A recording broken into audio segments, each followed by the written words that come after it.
Salut, c'est Naomi. Aujourd'hui, je te donne quelques petits conseils pour commencer. Si toi aussi, tout ce que j'ai raconté pour l'instant, ça t'a motivé à commencer à instruire tes enfants et à travailler avec eux et à regarder dans la Bible et lire la Bible et essayer de leur apporter plus qu'une culture biblique, mais leur apporter des outils et des choses dans la Bible qu'on peut voir pour connaître Dieu. Alors reste avec moi, je vais te montrer, je vais te dire, trois conseils que j'ai écrits pour pouvoir t'aider à démarrer. Alors d'abord, mon premier conseil, il vient suite au passage de Deutéronome 6, dont on a déjà parlé. Et il est dit dedans, « Tu aimeras donc l'Éternel ton Dieu de tout ton cœur, de toute ton âme et de toute ta force. Et ces commandements que je te prescris aujourd'hui seront dans ton cœur. Tu les inculqueras à tes enfants, et tu en parleras quand tu te tiendras dans ta maison, quand tu marcheras en chemin, quand tu te coucheras et quand tu te lèveras, et tu les liras comme un signe sur ta main, et ils seront des frontons entre tes yeux.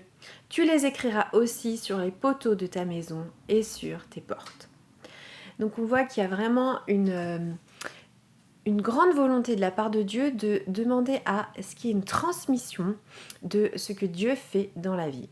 Et tu l'as vu dans le passage, il est écrit, ils seront dans ton cœur. Donc, mon premier conseil, pour commencer, c'est que la Bible, elle soit déjà dans ton cœur.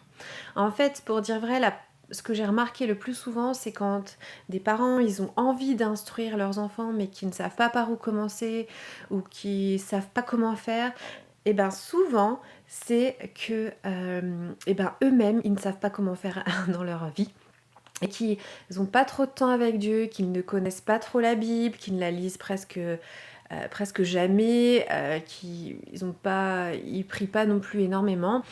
Et donc du coup, mon premier conseil pour toi, c'est tu ne peux pas donner ce que tu n'as pas reçu, donc va vers Dieu pour recevoir déjà qu'est-ce qu'il a à te montrer toi-même. Tu verras que quand on est parent, la plupart du temps, qu'on prie pour nos enfants, en fait ce Dieu, il a envie de nous changer nous-mêmes.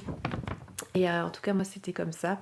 À chaque 90% des cas où j'avais vraiment quelque chose que j'avais envie de voir chez mes enfants ou quelque chose qui n'allait pas, la réponse de Dieu, ça a été change ça, change ci, change cela. Et donc du coup, j'avais vraiment besoin aussi d'avoir, moi, la Bible dans ma tête. Et donc du coup de la lire et de prendre du temps aussi pour demander à Dieu qu'il se révèle et que je puisse le connaître. Voilà. Donc mon deuxième conseil, c'est sois vrai et commence petit. Donc tu as vu l'importance d'être vrai, c'est déjà que toi tu puisses lire la Bible et prendre du temps à la lire et à prier. Et de commencer petit. Pourquoi c'est important? Parce qu'en fait, si on n'est pas vrai, alors du coup, c'est une religion qu'on va donner à nos enfants et c'est pas des outils pour que eux-mêmes puissent rentrer en relation avec Dieu directement.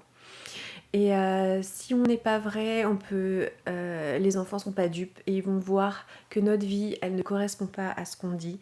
Et c'est dommage, déjà parce qu'on se mentirait à nous-mêmes, mais en plus parce que nos enfants, du coup, ça ferait l'inverse de ce qu'on essaye de créer.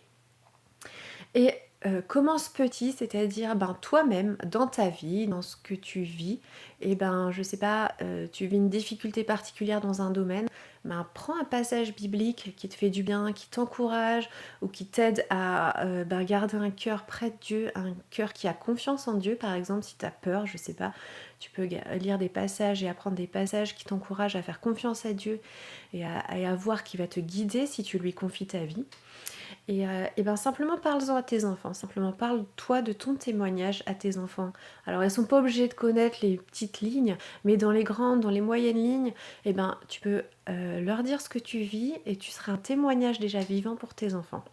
Et ensuite, pareil pour tes enfants, commence petit, c'est-à-dire que s'ils ont une difficulté, je sais pas moi, à l'école ou je sais pas où, ou dans leur relation, ils ont des cauchemars la nuit, apprends avec eux un passage biblique qui va les aider dans cette difficulté, qui va les construire, que Dieu va pouvoir utiliser et ils vont pouvoir se saisir de cet outil-là pour aller demander à Dieu en disant voilà, Dieu tu dis ça dans la Bible, maintenant moi je veux le vivre ça, je veux le comprendre et on prie comme ça et on apprend avec ce passage biblique.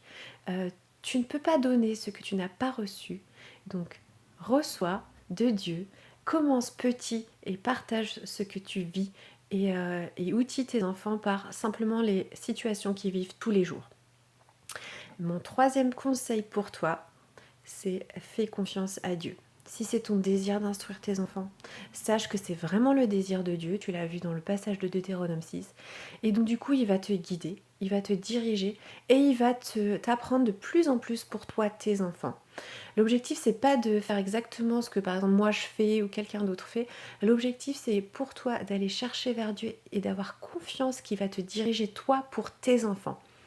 C'est toi le parent, c'est toi que Dieu a mis à la tête de tes enfants, en tout cas pour les conduire, et donc c'est à toi qu'il va parler pour tes enfants. Et j'ai envie de te dire, mais fais confiance, prie pour ça, et Dieu il va te montrer parce qu'il est fidèle, parce qu'il est juste, et parce que c'est quelque chose qui lui plaît, et donc il va t'aider, et il va te montrer.